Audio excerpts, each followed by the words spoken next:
Hello everyone, and welcome to another Unit Forward moving picture. I'm Alex, editor of unitforward.com, and today I'm going to be taking a look at the Dust Warfare rulebook. This is the core rulebook, as you can see.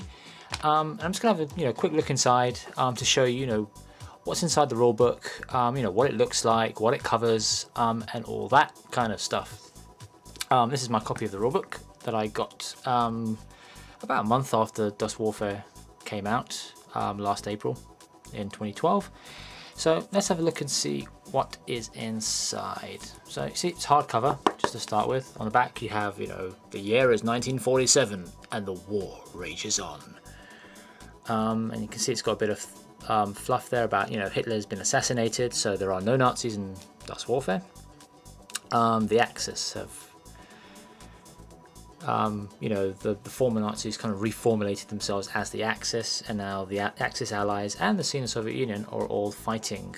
And maybe in another video I'll go over the story of Dust Warfare, because it is quite a good story. It's quite a strong story, quite good fluff.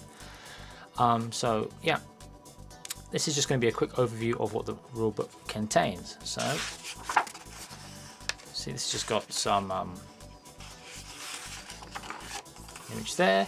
Here you've got some credits. The game was designed by Andy Chambers, who you might know designed Warhammer 40k 2nd edition, I think 3rd and 4th edition as well. And Mac Martin, who has actually since gone on to work for Weird Miniatures, the creators of Malifaux. But while he was at Fantasy Flight Games, he helped to create Dust Warfare. And you see it's just a few other bits and pieces. Of course, Dust Studio makes all the miniatures. Fantasy Flight Games actually develops Dust Warfare, the Dust Warfare rules, while Dust Studio does the Dust Tactics rules, and so they work together to make sure everything's more or less in sync. So yeah, you've got the table of contents there.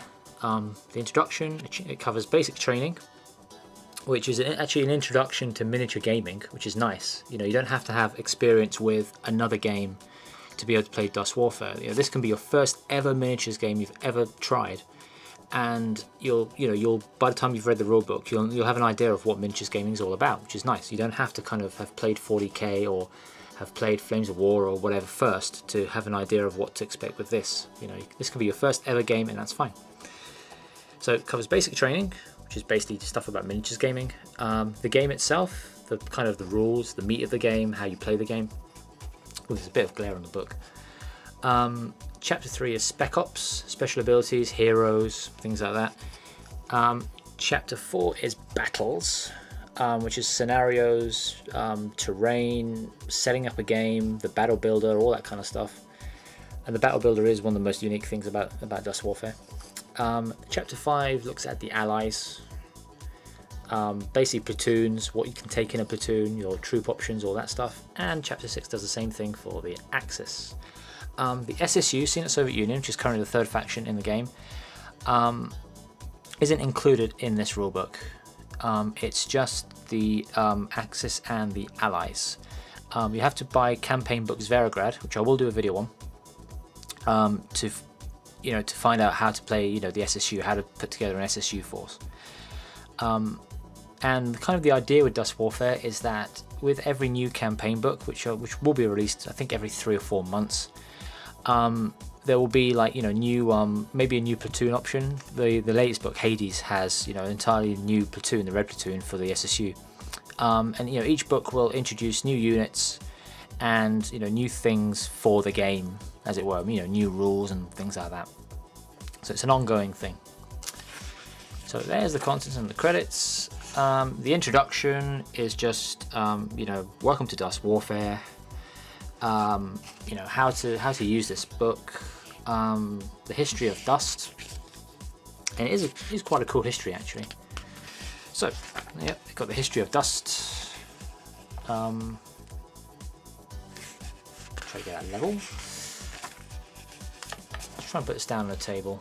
So I can just show you. See, it's got going into 1944, 1945, 1946, and 47, because the war doesn't stop in 1945 in the Dust universe. It carries on, and you'll find out why when you read the book. And here you have the big three: The allies have their page on here, and then you have the Axis. Camera's a bit of a weird angle, so I have to kind of angle this a bit weirdly. The Axis and the Sino-Soviet Union, who only get a couple of paragraphs because they essentially get a book to themselves in Campaign Books Verograd. So they only get a little, you know, a couple of paragraphs here. The artwork, some artwork. Well, it's not actually artwork; it's actually a tabletop photo. That is a Hans Walker, flanked by some troops with an allied walker in the background, like, you know, it's like Spy from Team Fortress 2, right behind you. So yeah, and the book's full of this kind of stuff, you know, tabletop pictures, artwork, like that. You know, join the fight. It's full color book. As you can see here, this is a map of the Dust World. The red is the Sino-Soviet Union, the blue is the Allies. The grey bits, well, kind of grey beigey bits, which you can kind of see here and over here, those are Axis held. That's Axis held territory. And there are also some neutral bits as well. You can see, for example, this bit here, this green bit, Siam. Those are the NNO, the Neutral Nations Organization, I think they are. And it'd be really cool actually to see them as a faction in the game eventually as well, although at present they're not. But these are neutral nations. Spain and Portugal, Turkey, Siam. This is actually where the Neutral Nations Organization is based. Argentina, they're also an NNO nation. And these are just nations that, you know, are neutral. They're not participating in the fight. And you can actually see the Allies actually have, show that on camera, the Allies, of course, you know, Britain's part of the Allies, but also Ireland is as well. So you see it deviates a little bit from history, because Ireland was always, you know, Ireland kind of saw themselves as neutral during World War II. So, you know, in the Dust universe, they're part of the Allies. So, yep, that's a map of the world, the Dust world. And then it goes on to basic training, which is just basically what is a miniatures game. You know, what do you need to play a game? Required components, rolling combat dice, miniatures and units. You know, what is a figure? This is the figure, this is the base. So yeah, it shows you all that stuff. And then it goes into measuring. You can pre-measure at any time in Dust. Pre-measuring is allowed. So it shows you, you know, how to properly measure between two units, movement and firing arcs. You can see the firing arcs for a walker there. Unit characteristics, you know, what do all the characteristics for each unit mean? What do all the symbols mean? And, you know, what also types as well. So you've got soldier 1 to 4, you've got vehicle 1 to 7, and aircraft 1 to 3. So there's soldiers, vehicles, and aircraft in Dust. And then it goes on to weapon characteristics, what kinds of weapons there are, you know, close combat, artillery, minimum ranges, combat dice, what units are, formations, leaders, more artwork. Chapter 2 is the game. How do you actually play Dust? And it shows you the game turn summary: initiative, command phase, responding players command phase, initiating players unit phase, responding players unit phase, and the end phase. And you will see videos on this channel that eventually go over these things. You know, I'm going to show you how each of these works on video, and how to, you know, basically how to play the game on video. So then you've got the initiative phase. So you got, you know, it shows you how to do the initiative phase, the command phase as well. You've got the bit of writing on the unit phase, and then the end phase, which is really short. You know, basically scenario actions. Everyone removes a suppression marker, and reaction markers are removed from all units. It's really quick and simple. Here you've got move actions, basically how to move a unit. Effects of terrain on units, and a little terrain table there to show you, you know, what kind of terrain, what kind of effect terrain has on different units. Then you've got attack actions, how to attack, basically. More artwork. Another shot of the Hans. I really like that picture actually, because even though Hans, this is a light walker in the game, but you know, that shot makes it look kind of really imposing, and you know, it is quite big, even if it is a light walker.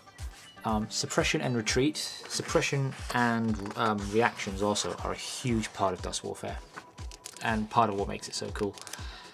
Special page for heavy walkers, because they act, you know, not differently as such, but they do have some idiosyncrasies that you have to know. Another shot. It's time of an allied force assaulting Yaba, my icing zombies. And then this is like, kind of like an example, the battle at the mills, which is just like a, you know, what would happen during a game kind of thing.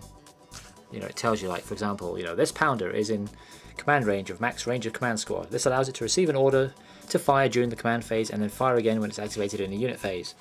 So, you know, it kind of gives examples of stuff that's happening on the table and, you know, what would happen during a real game, you know, in those situations. And then you get on to Chapter 3, Spec Ops. These are all the special abilities. Like, you know, Agile and Berserk and Blutkreuz Ape and, you know, Command Squads. What all these things mean. It may look like a lot. There are quite a lot of abilities. But generally, I mean, most people tend to play just one army. Some people collect all three. Some people collect two of them, you know. I just collect Axis.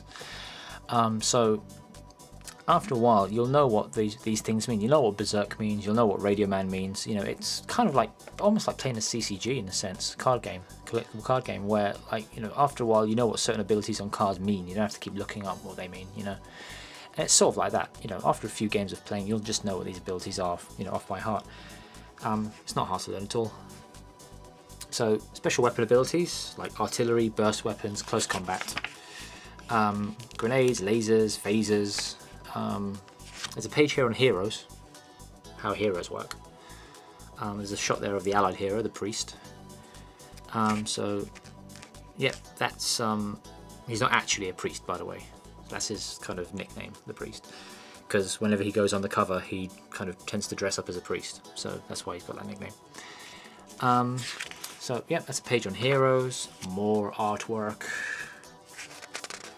This time of a pretty much a standoff between, you know, the Allies and the Axis heavy walkers. Then we go into battles.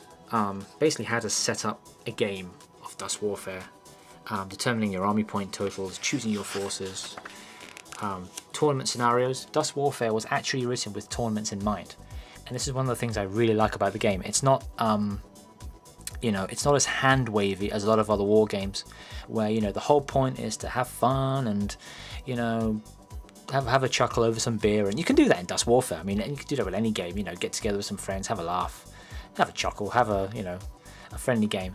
But if you want to incorporate Dust Warfare into a tournament, you know, if you want to have a Dust Warfare tournament with, you know, with good rules that are, you know, fairly tight, and don't have the hand wavy aspect of a lot of other games, then, you know, Dust Warfare is really good for that. And that's one of the things I really like about it. You know, for a lot of the rules in Dust Warfare, I'd say about maybe 90% of all the rules in Dust Warfare, if you want to know how something's done, you can find out. You know, just look at the rulebook and it will tell you, you know, when X happens, you know, if X happens, then Y happens.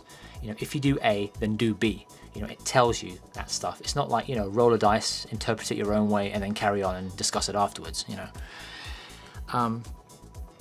So that's one thing I really like about Dust. And also you've got the Battle Builder, which basically each player gets 2 points at the beginning of the game, and you have to put points into bits of the Battle Builder that you think will help you to win the game. So if, for example, you have a close combat squad, then you want limited visibility, because, you know, you don't want your opponent's, you know, snipers to get, you know, to get a bead on your guerrillas or something, you know. So limited visibility kind of helps you if you have more of a close combat army. So yeah, you just put points into the Battle Builder and try to, you know, shape the battle to how, you know, to how you want it to be.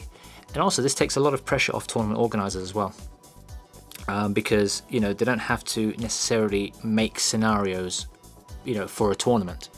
They can just you know, they can just say, well, you know, we're going to use the Battle Builder, and, you know, each player is going to, you know, use that to basically create the scenario before they start playing.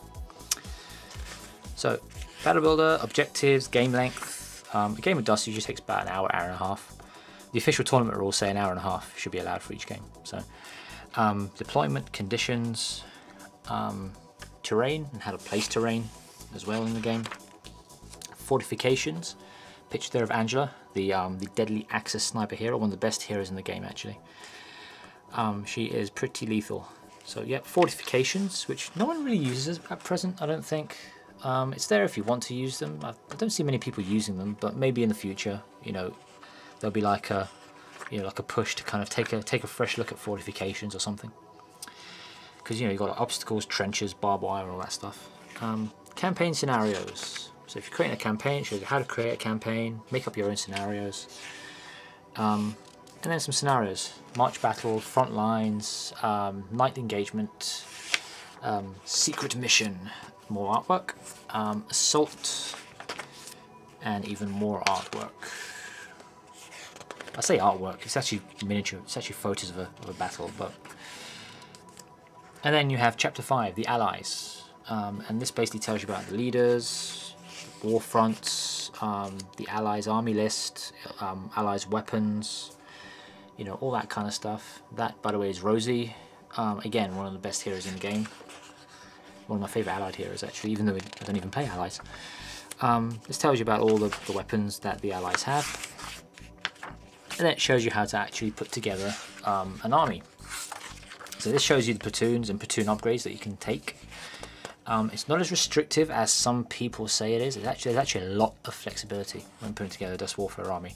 At first glance, it might look restrictive because, for example, you have to have a command section and a first section, but it actually gives you a lot of flexibility in how you build your army. So, you know, have a read and, you know, get the rulebook, have a read, and you'll see that. So this is a combat platoon, elite platoon, and assault platoon for the Allies. It shows you all the Allies' stats and abilities, and, you know, their weapons, so you know how to play each unit, including walkers, heavy walkers, the heroes as well. And then you go on to the Axis in Chapter 6. Same thing, the leaders, what army list looks like, their weapons, platoons, platoon upgrades, and then, you know, how to put together a Sturmgrenadier platoon, a Schwer platoon, which Schwer just means heavy in German, and a Blutkreuz platoon, which is kind of the weird platoon in the Axis. They're kind of, you know, the experimental zombies and, you know, that kind of platoon. They can also take grenadiers and troops like that. So see, Axis troops, Axis medium walkers, heavies, heroes. The nice thing about the Axis actually is that half of their heroes are women. So yeah, that's pretty cool. And then you've got an index on the back, show you where everything is in the book. Table of Allied Forces weapons. This is just the core rulebook weapons. Any campaign books also have their own lists of weapons, you know, for weapons that may or may not be introduced in that book. Axis force weapons, and then some suppression markers. These are all markers that you can download from the Fantasy Flight website, from the Dust Warfare website, dustwarfare.com. You can, you know, you don't have to cut up your book. You can download PDFs of these and print them out, and you know, use them as is, glue them to something. You know, a lot of people pop out the bases out of the bottom of a Dust miniature and stick these markers onto the bottom of those. So, you know, you might want to do that, you might not. So you've got some markers and the usual advert at the back of every book for terrain from Dust Models. So that's it. That is the Dust Warfare rulebook. It's a really good game. You should definitely have a go. Definitely try it. It plays really smooth, really fast, and yeah, definitely, you know, check it out. It's a really good game. So yep, that was a look at the Dust Warfare rulebook.